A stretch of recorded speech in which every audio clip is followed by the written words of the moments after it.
नमस्कार, स्वागत है आप सभी का। आप देख रहे हैं गुनाह। मैं हूं आपके साथ श्रवण दंबोले। क्राइम की कातिल कहानियां, अपराध जगत के सबसे अनोखे अफसाने, हैरत अंगेज और खौफनाक वारदातों की ऐसी सच्ची और खून से सनी तस्वीरें जो आपके रोंगटे खड़े कर देंगी। एक बार फिर कुछ ऐसे ही अपराधों की दास्तानें दिखाएंगे आपको। तो आइए शुरू करते हैं गुनाह।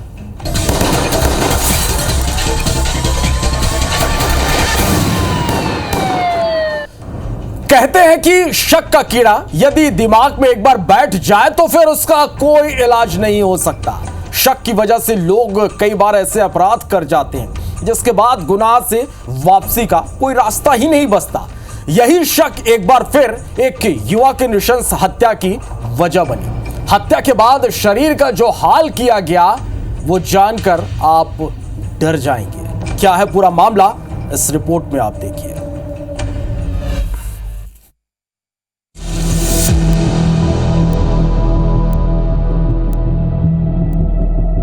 जबलपुर के गोहलपुर थाना क्षेत्र में 13 मई को एक युवक की लाश के 6 टुकड़े मिले। मामले की जानकारी पुलिस तक पहुंची। एफएसएल की टीम ने शव के अलग अलग टुकड़ों को तलाशा तो एक हाथ और युवक का सिर नहीं मिला। अगले दिन फिर से तलाश करने पर कुछ दूरी पर मृतक का सिर और हाथ का एक टुकड़ा पुलिस को बरामद हुआ। पूरे मामले में पुलिस के सामने मृतक की पहचान करना बड़ी चुनौती थी। मामले में पुलिस ने इन्वेस्टिगेशन शुरू की तो परत दर परत खुलासे होते चले गए। पुलिस टीम हत्या करने वाले आरोपियों तक पहुंच गई।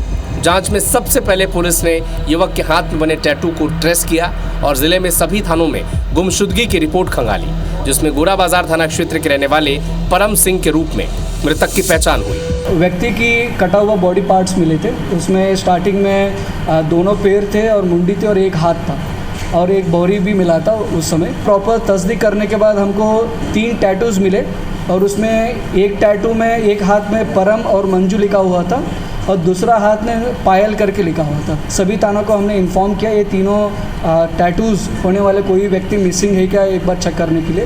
पहचान करने के बाद पुलिस ने परम सिंह के परिजनों और पड़ोसियों से पूछताछ की। पड़ोस के रहने वाले राकेश कटारिया से जमीन पर गाड़ी खड़ी करने को लेकर विवाद की बात सामने आई, जिसके बाद पुलिस ने घटनास्थल के आसपास लगे सीसीटीवी फुटेज खंगाले तो पाया कि जिस बिल्डिंग के पास परम का शव मिला उसी बिल्डिंग से 3 लोग बॉडी के टुकड़े फेंकते दिखाई दिए। पुलिस को यह भी पता चला कि राकेश कटारिया मृतक परम के पड़ोस से अपना घर बेचकर नंदन विहार कॉलोनी में किराए से रहने लगा है और जिस बिल्डिंग में वो किराए से रहता है उसी बिल्डिंग से शव को फेंका गया है। मामले में राकेश कटारिया, उसके बेटे सुहेल कटारिया और दामाद राजवीर सिंह को पुलिस ने सीसीटीवी फुटेज के आधार पर हिरासत में लेकर सख्ती से पूछताछ की तो उन्होंने परम की हत्या करना और शव को धारदार हथियार से प्राइवेट पार्ट समेत 8 टुकड़े कर फेंकने की बात कबूल की।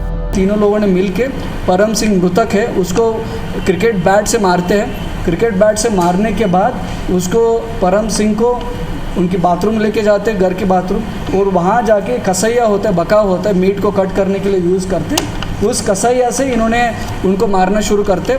उसके बाद बॉडी का इन्होंने अलग अलग पार्ट्स करते हैं। सिर को काट देता है, दोनों पैर को काट लिया और दोनों हाथ को काट लिया, इंक्लूडिंग प्राइवेट पार्ट्स। इस जघन्य हत्याकांड के मुख्य आरोपी और मृतक के पड़ोसी रहे राकेश कटारिया से पूछताछ में ये बात भी सामने आई कि आरोपी राकेश की पत्नी की कुछ दिन पहले घर में अचानक मौत हो गई थी और राकेश को ये शक था कि परम ने ही उसकी हत्या की है। इसी बात का बदला लेने के लिए राकेश ने परम को अपने किराए के मकान में 11 मई को बातचीत करने बुलाया और अपने बेटे और पहले बैट से हमला कर मौत की घाट उतारा और फिर परम का प्राइवेट पार्ट समेत पूरी बॉडी के 8 टुकड़े कर मकान की छत से खाली पड़े प्लॉट में फेंक दिया। फिलहाल पुलिस ने राकेश, उसके बेटे और दामाद को गिरफ्तार कर इस सनसनीखेज मामले का खुलासा घटना के 48 घंटों के भीतर ही कर दिया है। और उसके पिता राकेश सिंह कटारिया और उसके जीजाजी को राजवीर सिंह को, इनको तीनों को हमने आज गिरफ्तारी कर ली है। पूछताछ जारी है। 13 तारीख को हमको इन्फॉर्मेशन मिला बॉडी वगैरह मिला है करके। ये 11 तारीख की रात की घटना है। 11 तारीख की रात को ये घटना का इन्होंने अंजाम दिया। मामूली विवाद के बाद आरोपी राकेश के दिमाग में बैठा पत्नी की हत्या का शक इस पूरे जघन्य हत्याकांड की वजह बना। हालांकि पत्नी की हत्या वाली बात कितनी सच और कितनी झूठ है ये तो जांच का विषय है, लेकिन पूरे मामले में किसी शायर की लिखी वो 2 लाइन जरूर याद आ गई कि हर आदमी अब शक के घेरे में है, इंसानियत का वजूद इसीलिए अब घने अंधेरे में है। धर्म गौतम, IBC 24, जबलपुर।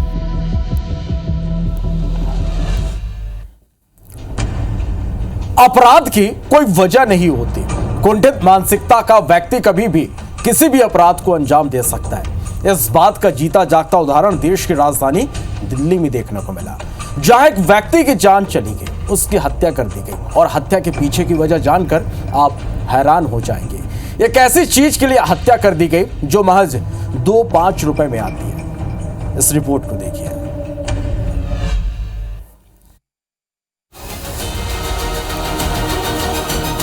देश की राजधानी दिल्ली में वैसे तो क्राइम का ग्राफ बढ़ा हुआ ही होता है, तो इसी बीच एक क्राइम की खबर है जो लोगों को अचंभे में डाल रही है। आपने सुना होगा कि पैसों के लिए हत्या कर दी गई, तो लूटपाट के चलते हत्या की गई। लेकिन दिल्ली में महज 2-5 रुपए के सामान के लिए 2 लोगों ने एक व्यक्ति को मौत के घाट उतार दिया। दिल्ली में एक शख्स को बीड़ी नहीं देना बहुत महंगा पड़ गया। जी हाँ, बीड़ी देने से इनकार करने पर 2 लोगों ने उस शख्स की जमकर पिटाई कर दी, उसके सिर पर कड़े से वार किया। घायल व्यक्ति को अस्पताल ले जाया गया, जहां मेडिको लीगल मामला दर्ज न होने के कारण उसे छुट्टी दे दी गई और फिर कुछ देर बाद ही उसकी मौत हो गई। पुलिस ने बुधवार को इस मामले की जानकारी देते हुए पीटीआई को बताया कि पश्चिमी दिल्ली में एक स्थानीय व्यक्ति को बीड़ी न देने पर पीटने के आरोप में 2 लोगों को गिरफ्तार किया गया है, जिसके बाद कुछ घंटों बाद पीड़ित की मौत हो गई। पुलिस के अनुसार 33 वर्षीय कन्हैया पर सोमवार देर रात हमला किया गया। दोनों आरोपियों ने उसके पास आकर बीड़ी देने और पीने के लिए कहा, लेकिन उसने मना कर दिया। गुस्साए आरोपियों ने उसके सिर पर कड़े से कई वार किए और उसे घायल कर दिया। पुलिस ने बताया कि जख्मों के बावजूद वो व्यक्ति गुरु गोविंद सिंह अस्पताल गया, जहां उसे चिकित्सा सहायता दी गई और उस समय कोई मेडिको लीगल मामला दर्ज न होने के कारण उसे छुट्टी दे दी गई। हालांकि कुछ घंटे बाद उसकी हालत बिगड़ गई और उसे वापस अस्पताल ले जाया गया, जहां डॉक्टरों ने मंगलवार सुबह उसे मृत घोषित कर दिया। पुलिस ने मामले को सुलझाने के लिए अब कई टीमें बनाई हैं। सीसीटीवी फुटेज का विश्लेषण करने और स्थानीय लोगों से पूछताछ करने के बाद पुलिस ने रसोइया विनोद और ऑटो चालक अर्जुन को गिरफ्तार भी किया है। दोनों रघुबीर नगर के निवासी हैं और पुलिस ने बताया कि कन्हैया अर्जुन के घर के बाहर धूम्रपान कर रहा था, तभी बीड़ी को लेकर झगड़ा शुरू हो गया और विनोद और अर्जुन ने मिलकर कन्हैया की पिटाई कर दी, जिसके बाद चोट की वजह से कन्हैया की मौत हो गई। Bureau report IBC 24। एक साथ 4 लोगों की मौत और खत्म हो गया पूरा परिवार। मौत भी नॉर्मल नहीं बल्कि आत्महत्या। ये खबर महासमुंद की है। जिसने भी सुना वो ये पूछ रहा कि आखिर ऐसा किया क्यों। खैर ये गुत्थी तो अभी सुलझती हुई दिखाई नहीं देगी, लेकिन पूरा वाकया क्या है इस रिपोर्ट में देखिए और समझिए।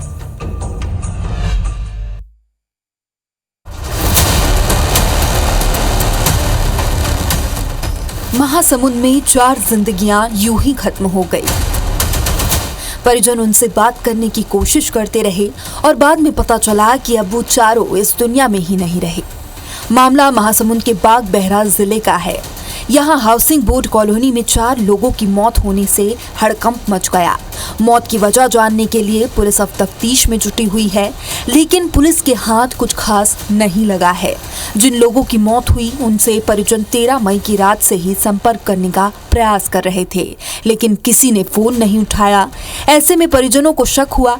उन्होंने पड़ोसियों से संपर्क किया और घर में जाकर देखने की बात कही। जब पड़ोसियों ने जाकर देखा तो फंदे पर लटकी लाश दिखी। ये देख पड़ोसी हक्का बक्का रह गए।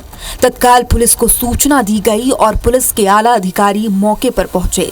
घर के दरवाजे को तोड़ा गया और जब पुलिस अंदर पहुंची तो 4 लाशें फांसी के फंदे पर लटकी हुई थी। घटना के बाद अभी ये स्पष्ट नहीं हो पाया है कि ये सामूहिक आत्महत्या है या फिर इसके पीछे कोई और गहरी साजिश छिपी है। स्थानीय लोगों में घटना को लेकर शोक और सन्नाटा है। पूरे शहर में इस घटना से सनसनी फैल गई है। हर कोई बस यही सवाल कर रहा है कि आखिर ऐसी क्या वजह थी कि पूरा परिवार एक साथ मौत को गले लगाने पर मजबूर हुआ। मामले में बागबाहरा थाना प्रभारी अजय कुमार ने बताया कि घटना 13 मई की रात की हो सकती है। रात में परिजन संपर्क करने की कोशिश कर रहे थे, लेकिन कोई फोन नहीं उठा रहा था। बसंत फांसी के फंदे में लटका था, लेकिन उसके पत्नी व बच्चे अन्य कमरे में थे। पुलिस जब मौके पर पहुंची तो पुलिस को घटनास्थल से एक सुसाइड नोट भी मिला है। इसमें लिखा है कि मैं अपने परिवार सहित आत्महत्या कर रहा हूं। कुछ परेशानी थी जिसे मैं आप लोगों को नहीं बता सकता।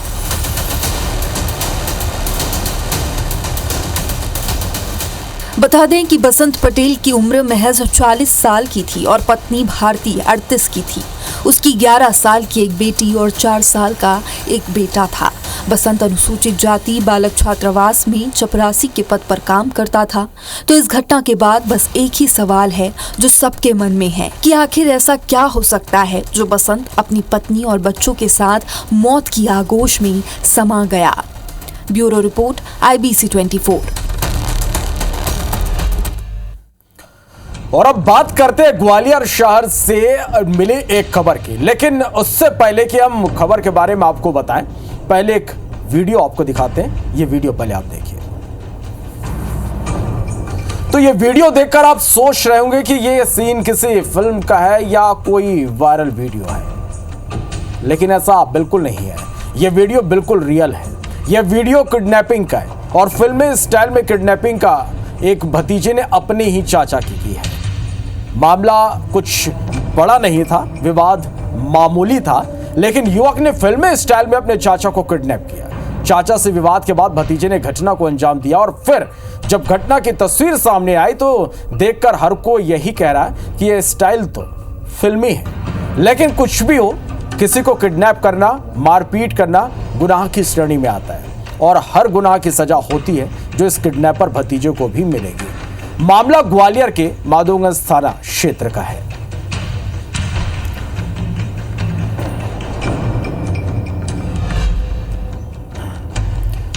एक पिता, एक बेटा और एक गुनाह कत्ल की। पिता अपने कलेजे के टुकड़े को कोई नुकसान नहीं पहुंचा सकता, मगर उसी कलेजे के टुकड़े ने अपने पिता की हत्या की घटना को अंजाम दिया है। ग्वालियर के पिछोर थाना क्षेत्र में एक आत्महत्या के मामले में पुलिस ने एक बड़ा खुलासा किया है। पोस्टमार्टम रिपोर्ट में यह बात सामने आई कि यह आत्महत्या नहीं बल्कि हत्या है और मृतक के बेटे ने ही पिता की गोली मारकर हत्या की। दरअसल 1 मई को मृतक के परिजनों ने थाने में आत्महत्या की सूचना दी थी। मामले में पुलिस ने जांच शुरू की। पता चला कि मृतक को 3 गोलियां लगी थी। पुलिस को यह मामला संदिग्ध लगा, जिसके बाद शुरू की गई जांच में इस बात का खुलासा हुआ कि घटना वाले दिन पिता और बेटे के बीच विवाद हुआ था और इसी दौरान गोली चली थी। गोली लगने से पिता की मौत हो गई थी। फिलहाल पुलिस ने आरोपी को गिरफ्तार कर उसे जेल भेज दिया है। पोस्टमार्टम रिपोर्ट व अन्य साक्ष्य के आधार पर हत्या का अपराध पंजीबद्ध किया गया है। प्रकरण में जो लाइसेंसी बंदूक थी वो जब्त की गई है और जो घटना स्थल के अन्य जो एविडेंस है वो जब्त किए गए।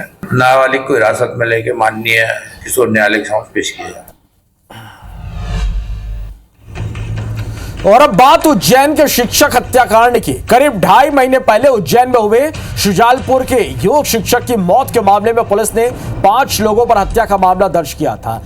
फरार चल रहे एक और आरोपी को पुलिस ने गिरफ्तार कर लिया है। शाजापुर जिले के शुजालपुर के योग शिक्षक ज्ञानसी परिहार से 20 दिसंबर 2024 को मारपीट हुई थी। गंभीर घायल होने के बाद उनका इलाज उज्जैन में चल रहा था, जहां 27 फरवरी को योग शिक्षक की मौत के बाद पुलिस ने इसे हत्या का मामला मान 5 लोगों पर FIR दर्ज की।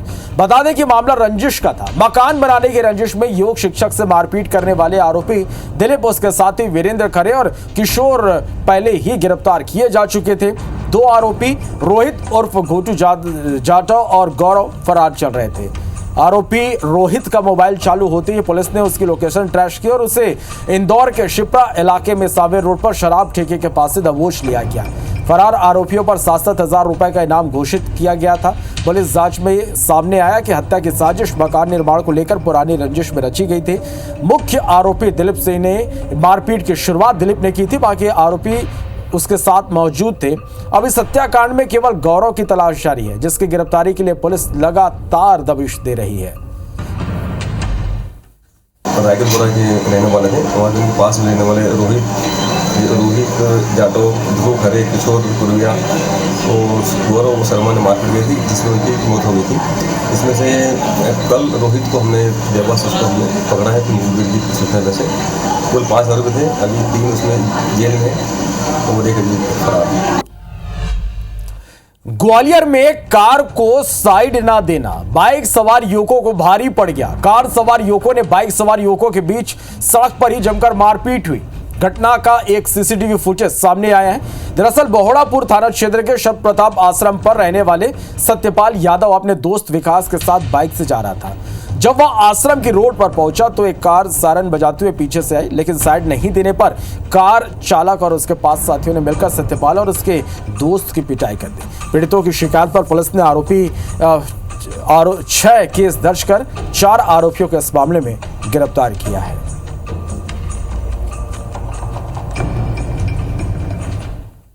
जैसे ही सूचना थाना बहोड़ापुर को मिली तो बहोड़ापुर थाना प्रभारी द्वारा तत्परता से इनोवा गाड़ी और उसमें सवार विक्की यादव और उनके 4 साथियों को गिरफ्तार करने में सफलता प्राप्त की और इनोवा गाड़ी को जब्त किया गया है। घटना का सीसीटीवी फुटेज मिला है, उसको विवेचना में शामिल किया गया है। आरोपियों से पूछताछ कर माननीय न्यायालय के समक्ष पेश किया जाएगा। बेमेतरा में घर में मिली पति की लाश, पत्नी की हालत गंभीर, दोनों के बीच मारपीट होने की आशंका है। जांच में पुलिस जुटी हुई है।